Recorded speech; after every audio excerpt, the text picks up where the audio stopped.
Why does no one talk about how hard it is to find a guy that genuinely likes you when you have surgical enhancements? I knew this day would come. Viewer discretion is advised. Like, I feel like when I never had like what I had done to my body, it was easier to find men that genuinely like me. Now I just feel like everyone sees me as an object and like men just literally lust over you. Well, for starters, if you just ask yourself this very, very simple question, what other purpose would a fat ass serve? What other purpose would a small waist and wide hips serve?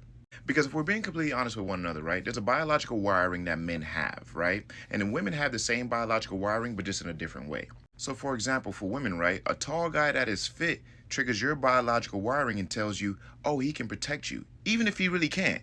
Now, despite all the capping y'all have done over the years as to why y'all got y'all BBLs and all these other things, we know the real reason.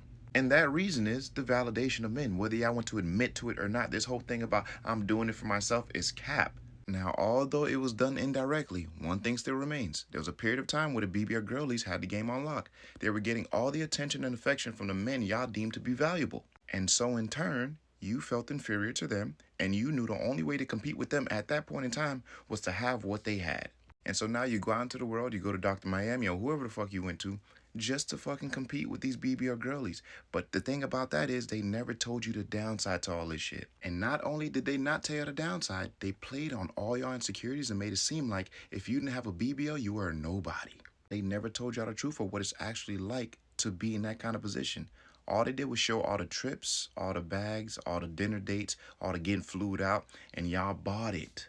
And now some of y'all online complaining about how you get treated like an object. What else did you expect?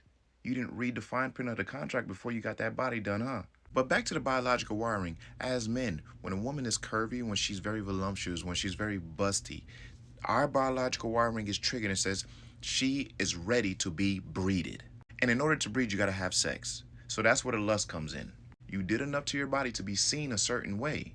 This is what comes with the decision you made. Is it just me? And I just feel like this ain't spoken about enough. Like, literally, every man sees me as an object. Every man says something sexual to me. Does no one want to love me? Now, I'm no one to tell you if no one wants to love you or if you should be loved, but at the end of the day, what you have done to your body has placed you in a position to be viewed as an object. And the reason for that is because what you've done is not natural, and we can tell. Going to a doctor and getting a supernatural body, you don't think we as men know women are not really designed like this? She has to have had that made somewhere. And like anything else in life, we do not respect things that are counterfeit. We only hold value to things that are true and natural. I really hope this helps, but always remember, life is a marathon, not a race. Y'all keep the change.